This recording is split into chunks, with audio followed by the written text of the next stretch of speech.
you have been predicting the U.S. presidential elections for more than for around 40 years or so. So, what's your prediction this time? Are you making a prediction in this Trump versus Harris competition? Yes. My system, the 13 keys to the White House, pays no attention to the pundits who have no scientific basis for their opinions. It doesn't follow the horse race polls, which are snapshots, not predictions. It's based upon the strength and performance of the White House party. In other words, it's governing, not campaigning, that counts. And the way it works, if 6 of my 13 keys count against the White House party, they're predicted losers. Fewer than 6, they're predicted winners. Here's the tally. The White House party loses key 1, the mandate key, because they lost U.S. House seats in 2022. They lost key number 3, the incumbency key, because sitting president's not running. They lose key number 12, the incumbent charisma key, because what you may think of Harris, she's only been a candidate for a little while. She's not reached the status of a Franklin Roosevelt, and she loses key number 11, the foreign policy failure key, because the Middle East is a disaster, a humanitarian crisis with no good end in sight. That's 4 keys down, 2 keys short of what will be needed to predict Donald Trump returning to the White House and Harris losing. So the keys predict we're going to have a new path-breaking president, our first woman president, and the first president of mixed Asian and African descent, kind of foreshadowing where America's going. We're rapidly becoming a majority-minority country. Old white guys like me are on the decline. So, as you are making this prediction, you just pointed out the factors where the incumbent party is losing. So, what are the factors that you think where the Democrats are ahead, which are acting as the key factors for making them win? Well, as I said, they're only losing 4. That means they're winning 9 keys. The contest key, because the Democrats united around Harris. The third party key, because the campaign of RFK Jr. has fizzled. The short-term economic key, because there's no recession in the election year. The long-term economic key, because real per capita growth under the Biden term has vastly exceeded the average of the previous 2 terms.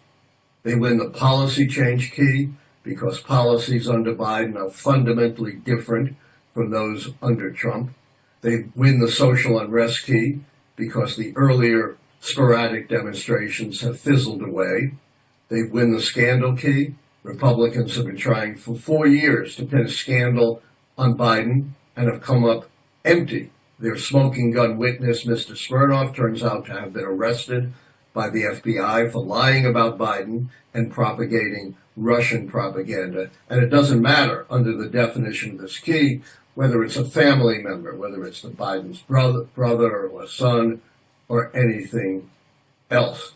They win the foreign policy success key because it was Biden and Biden alone who put together the coalition of the West that stopped Putin from conquering Ukraine, as many predicted, and moving on to threatening America's NATO allies and undermining America's national security. They win the challenger charisma key because whatever you may think of Trump as a showman, he doesn't fit the definition of the key, which is a once-in-a-generation, across-the-board inspirational candidate. He only appeals to a narrow base. In 4 years as president, his approval rating was just 41%, right at the bottom, historically, of presidents. And in 2 consecutive elections, he lost the vote of the people by a combined 10 million votes. So that's why there are 9 keys in favor of the Democrats. My next question is just building on that.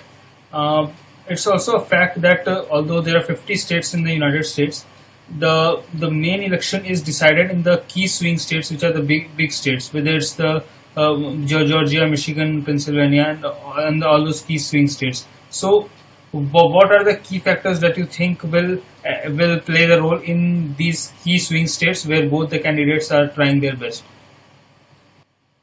The keys don't change. You know, the October surprise is the biggest myth in American history. I've predicted all my elections, 10 elections, this is my 11th, well before any October surprise. We had the biggest October surprise ever in 2016 when Donald Trump was recorded on tape as bragging about sexually assaulting women. A lot of pundits were saying he's finished, he's done. I never changed my prediction of a Trump win, which proved to be correct. And you can imagine predicting a Trump win did not make me very popular in 90% plus Democratic Washington, D.C., where I teach at American University. Yeah. So the one more thing about that Donald Trump win, the one significant thing was Trump though had more electoral college, but the popular vote in that thing Harris had outweighed Trump. So do you think this time anything like that can happen? Can the popular vote be popular vote, or the electoral college can be different this time as well? I'm just calling winners and losers. I haven't called the popular vote in many years because my integral parameters in my system tabulate who's going to win and who's going to lose. So I'm just predicting Harris to win. Okay.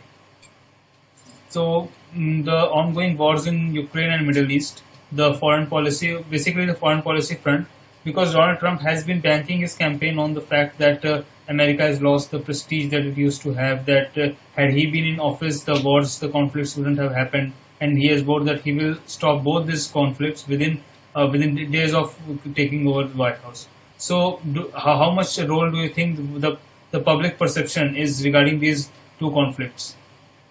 I don't pay any attention to the talking points of the candidates, the debates, speeches, ads, fundraising, dirty tricks.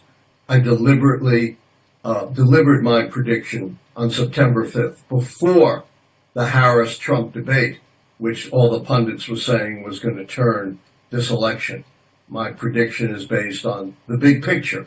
And in fact, America's standing around the world is vastly better in terms of how Americans perceive the United States than it was during the Trump administration, when he had basically trashed our allies, and our allies were very worried about a second Trump administration. But that doesn't factor in. There are always talking points on both sides.